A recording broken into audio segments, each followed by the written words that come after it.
By டிஃபால்ட்டாக ஜிமெயிலில் reading pan எப்படி இருக்கும் அப்படின்னா, நீங்கள் ஜஸ்ட் இப்படி கிளிக் பண்ணி ஓப்பன் பண்ணிவிட்டு மறுபடியும் பேக் வந்து அடுத்த இமெயிலை கிளிக் பண்ணி விசிட் பண்ணுற மாதிரி தான் ரீடிங் பேன் வந்து ஜிமெயிலில் இருக்கும். இதை நீங்கள் உங்களுடைய இஷ்டத்துக்கு ஏற்ற மாதிரி நீங்கள் மாற்றியும் வச்சுக்கலாம். ஃபார் எக்ஸாம்பிள் இப்போ பாருங்கள், செட்டிங்ஸுக்கு போயிட்டு ஜஸ்ட்டு ஸ்க்ரோல் பண்ணிங்க அப்படின்னா ரீடிங் பேன் அப்படின்னு சொல்லிட்டு இருக்கும். அதில் 3 ஆப்ஷன் உங்களுக்கு இருக்கும். நோ ஸ்ப்ளிட் அப்படின்னா எப்போவுமே டிஃபால்ட்டாக இருக்கிறது. சப்போஸ் நீங்கள் ரைட் ஆஃப் இன்பாக்ஸ் அப்படின்னு சொல்லிட்டு இப்போ க்ளோஸ் பண்ணிவிட்டு பார்த்தீங்க அப்படின்னா ஜஸ்ட் இங்கே கிளிக் பண்ணும்போது உங்களுக்கு மெசேஜஸ் இங்கே சைடிலே வந்து ஓப்பன் ஆகும். இதன் மூலமாக நீங்கள் ரொம்ப ஈஸியாக வந்து எல்லா இமெயிலையும் வந்து பார்க்க முடியும். அதே மாதிரி பிலோ இன்பாக்ஸ் அப்படின்னு சொல்லிட்டு ஒரு ஆப்ஷன் இருக்கும். இதை நீங்கள் பண்ணீங்க அப்படின்னா உங்களுக்கு கீழே மெசேஜஸ் வந்து பார்த்தீங்கன்னா ஓப்பன் ஆகிற மாதிரி வந்து ரீடிங் பேனை நீங்கள் செட் பண்ணிக்க முடியும்.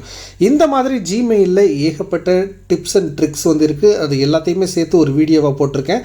அது இந்த ஷார்ட்டோட லிங்க்கில் இணைச்சிருக்கேன். நீங்கள் வேணும்னா